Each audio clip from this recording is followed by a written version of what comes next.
अभी एक next question लेते हैं. During the financial year 2019-2020 Mr. A received a sum of rupees 1,80,000 60,000 per annum by way of arrears for the last 3 years as the government department tenant enhanced the rate of rent with retrospective effect.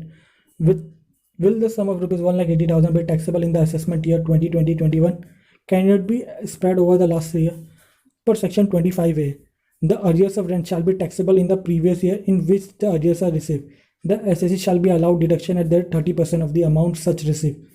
Further, it is not necessary that the assessee should be owner of such property in the previous year in which such arrears are received, as the arrear rent of rupees 1,80,000 received in the previous year 2019-20, the same is chargeable to tax under the head income from house property. There is no provision in the Income Tax Act 1961 enabling the assessee to spread over the arrears of rent over the last 3 years.